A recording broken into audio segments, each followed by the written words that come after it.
The night air in Ashwood carried the smell of smoke and blood. Elena Voss stood at the edge of the healing tent, her hands still stained from trying to save a warrior who had not survived. Around her, the pack wailed in grief. 3 of their finest fighters had been killed in an ambush that morning, caught in a trap that should never have worked. Someone had known their patrol route. Someone had told the enemy exactly where to strike. Elena did not know, as she wiped her hands clean and walked toward her mate's tent, that within hours, her whole world would collapse. Alpha Damien Cross was not a man who broke easily. He had led the Ashwood pack for 6 years, through territory disputes, harsh winters, and the constant threat of rival packs pressing at their borders. But tonight, grief had hollowed him out. When Elena stepped into his tent, she found him standing over a folded piece of parchment, his jaw tight, his eyes darker than she had ever seen them. "Damien," she said softly, reaching for him. "I'm so sorry about the men. I did everything I could." He did not answer. Instead, he held up the parchment. "Do you recognize this handwriting?" Elena took it, confused, and read the words. It was a letter, addressed to the rival Alpha, describing the exact patrol route that had led to the ambush. Her stomach turned cold. The handwriting looked eerily similar to her own, the loops and slants almost identical to how she wrote her herbal notes. "Damien, I didn't write this. I would never. It was found near the border," he said, his voice flat and hard, close to where the enemy messenger was last seen. "My beta found it an hour ago. Then someone placed it there. Someone wants you to believe I did this." Damien's eyes searched hers, and for one moment, Elena thought she saw doubt soften his anger. But grief was a cruel companion, and grief wanted someone to blame. "I want to believe you," he said quietly. "But 3 of my warriors are dead, Elena, and this letter is the only lead we have. Then find the truth before you condemn me," she pleaded. "Please, you know me. 3 years as your mate, healing this pack every single day. Do you truly believe I would betray you?" He did not answer right away, and in that silence, something inside Elena began to break. By morning, the whole pack had gathered. Word had spread fast, the way it always did, in a tight-knit community, bound by loyalty and fear. Elena stood before them, her chin lifted, refusing to let her hands shake, even though her heart pounded so hard she thought it might give her away as weak. Rourke, Damien's beta, stood beside his alpha, with an expression of practiced sorrow. It was Rourke who had discovered the letter. It was Rourke who had been quietly building resentment for years, watching Damien lead a pack that Rourke believed should have been his. He had waited a long time for an opportunity like this one, and grief made the perfect weapon. "Elena Voss," Damien said, his voice carrying over the crowd, though it cracked slightly on her name. "You stand accused of betraying this pack, of passing our patrol routes to our enemies, resulting in the deaths of 3 warriors. I am innocent," Elena said, loud enough for everyone to hear.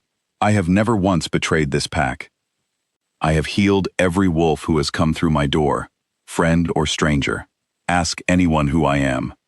But fear and grief made people forget who someone truly was. Doubt spread through the crowd like a sickness. A few pack members, who had once trusted her completely, now would not meet her eyes. Damien's hands curled into fists at his sides. "The evidence points to you. Until I know the full truth, I cannot allow you to remain among us. Damien, please. You are no longer my mate," he said, and the words landed like a physical blow. The pack bond between them, something Elena had felt humming beneath her skin for 3 years, went silent and cold, as if a door had been slammed shut inside her chest. "You are exiled from Ashwood territory, effective immediately." Elena's knees nearly buckled, but she forced herself to stand tall. She would not give Rourke, or anyone else, the satisfaction of watching her fall apart. She looked at Damien one final time, searching his face for any sign of the man who used to hold her through nightmares, who used to bring her wildflowers from the eastern hills, just because he knew she loved them. She found nothing but grief and stubborn anger staring back. Without another word, she turned and walked out of Ashwood territory, alone. 3 days later, half-starved and exhausted, Elena stumbled upon a small cabin at the edge of the neutral lands. An elderly woman named Mabel lived there, a retired healer who had left pack life decades ago after growing tired of politics and violence. Mabel took one look at Elena's torn clothes and hollow eyes and pulled her inside without asking a single question. It was only after Elena had eaten and slept for a full day that she told Mabel everything. "A forged letter," Mabel said thoughtfully, stirring a pot of stew over the fire. "Handwriting can be copied, dear, but it is never copied perfectly. There will be small differences. A true expert would notice them." Damien didn't look closely enough. He was too angry, too broken by grief. "Grief makes fools of even the strongest men," Mabel said, "but anger fades eventually, and when it does, truth has a way of finding daylight." She paused, glancing at Elena with sharp, knowing eyes. "The king is holding tribunals this season, for packs whose disputes have turned to violence. Ashwood's unrest surely reached his ears by now. If you want justice, that is where you must go." Elena's heart raced at the thought. The king was known throughout the territories as fair but exacting, a ruler who trusted evidence over emotion and demanded proof before punishment. If anyone could see through Rourke's deception, it would be him. "It's dangerous," Elena said. "Crossing contested land alone." "Staying silent is more dangerous," Mabel replied. "You didn't survive an unjust exile just to hide in these woods forever." Elena knew she was right. The next morning, with a small satchel of supplies and Mabel's blessing, she set off toward the capital. Back in Ashwood, life had not settled the way Rourke expected. Damien moved through his duties like a ghost, giving orders without conviction, eating without tasting his food. The pack-bond's absence gnawed at him constantly, a wound that would not close. He told himself Elena's guilt justified the pain, but some nights, lying awake in a bed that felt too large and too empty, doubt crept in and refused to leave. A young servant girl named Ivy had seen something the night the letter appeared, though fear had kept her silent until now. She had been fetching water near the training grounds when she saw Rourke meeting secretly with a stranger, a rider unfamiliar to Ashwood, exchanging a folded note under moonlight. She had not understood its meaning then. But after Elena's exile, after seeing the wrongness in Rourke's satisfied smile whenever her name was mentioned, Ivy began to suspect the truth. One evening, while cleaning Rourke's quarters, she found a discarded piece of parchment crumpled in the corner, half burned from a failed attempt to destroy it in his fireplace. It was another letter, this one in Rourke's own unmistakable handwriting, describing the ambush plan in exchange for a promise of Ashwood territory once he claimed the Alpha position for himself. Ivy's hands trembled as she read it. This was proof, real proof, not the forgery that had condemned an innocent woman. She knew she had to act, but fear of Rourke's power kept her frozen for 2 agonizing days. Finally, gathering every ounce of courage she possessed, she hid the letter in her cloak and slipped away from Ashwood in the dead of night, determined to find Elena and make things right. The capital city rose before Elena like something from a dream, its towers gleaming under the afternoon sun. She had never seen anything so grand, but there was no time for wonder. She pushed through crowded streets toward the king's court, her exhaustion forgotten in the face of what she had come to do. The tribunal hall was massive, filled with petitioners from packs across the kingdom, each waiting for their chance to be heard. Elena waited for hours, rehearsing her words, praying she would find the strength to speak clearly when her turn finally came. When her name was called, she stepped forward and knelt before the king, a broad-shouldered man with steady gray eyes that seemed to weigh every word spoken in his presence.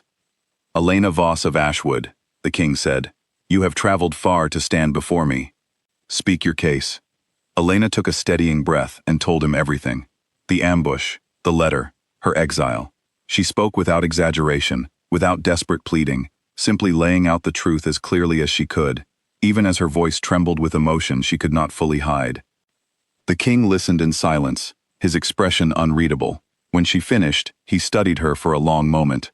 "A serious accusation, with serious consequences.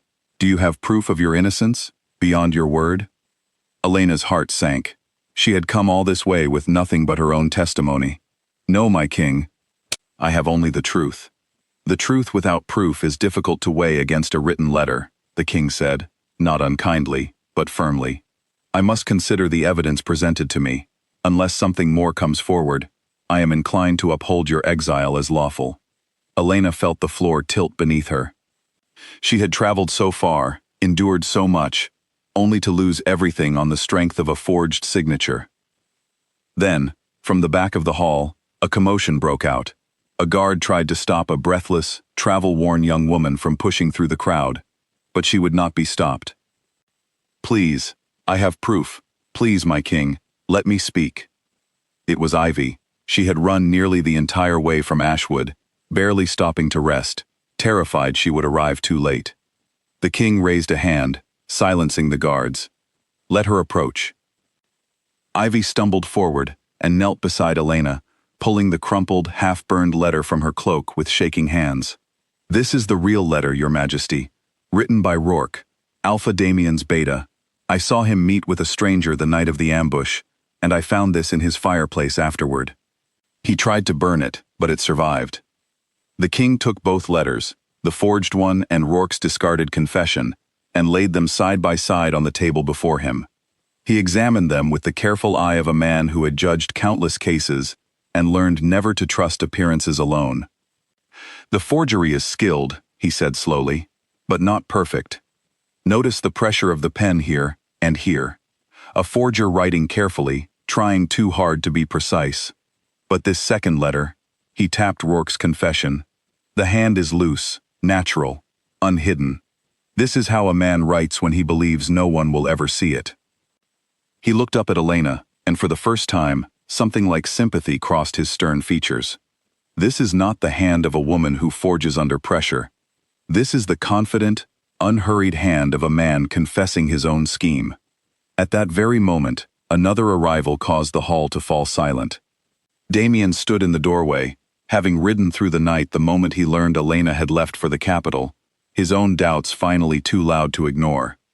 He had come to plead for leniency on her behalf, uncertain even now what he truly believed, only certain that his heart could not bear watching her suffer further without at least trying to make things right. He arrived just in time to hear the king order Rourke's arrest. Guards dispatched immediately to Ashwood to bring him before the throne for judgment. Within days, Rourke was captured and brought to the capital. Cornered and desperate, stripped of any illusion of escape, he confessed everything, his voice shaking with a mixture of fear and twisted pride. He admitted to forging the letter, to meeting secretly with the rival pack, to trading Ashwood's warriors' lives for a promise of power he now would never receive. Damien stood frozen as he listened, the weight of his mistake crashing over him like a wave. He had condemned Elena, stripped their bond, cast her out into danger, all without ever truly searching for the truth himself. Grief had blinded him, and in his blindness, he had wounded the one person who had never stopped loving him. The king declared Elena's innocence before the entire court, restoring her name and honor publicly, a gesture that carried tremendous weight throughout the territories. Word would spread quickly, ensuring no pack would ever question her loyalty again. Damien knelt before her then, in front of nobles and petitioners, and his own guilt laid bare for everyone to witness. "I failed you," he said, his voice raw. "I let grief speak louder than trust. I have no right to ask for your forgiveness, but I am asking anyway. Give me the chance to earn back what I broke." Elena looked at him for a long moment, feeling the echo of the bond that had once connected them, silent now, waiting. She thought of the exile, the fear, the nights spent wondering if she would ever be believed. But she also thought of 3 years of genuine love, of a man who had simply been deceived by someone he trusted. "You hurt me deeply," she said honestly. "I won't pretend otherwise, but I also know the difference between cruelty and a mistake made in grief. I am willing to let you try, Damien, slowly, on my terms." It was not a full forgiveness, not yet, but it was a beginning, and sometimes a beginning is enough. When Elena returned to Ashwood, the pack welcomed her not simply as their alpha's mate, but as a woman who had faced injustice with quiet strength and never stopped fighting for the truth. Ivy was honored for her courage, and Mabel received a standing invitation to visit Ashwood whenever she wished, a debt of gratitude Elena intended to repay for the rest of her life. The bond between Elena and Damien slowly began to hum again, fragile at first, rebuilt one honest conversation at a time. It would take time to fully heal what grief and deception had broken, but for the first time since the night of the ambush, Elena felt something she had feared she might never feel again. Hope.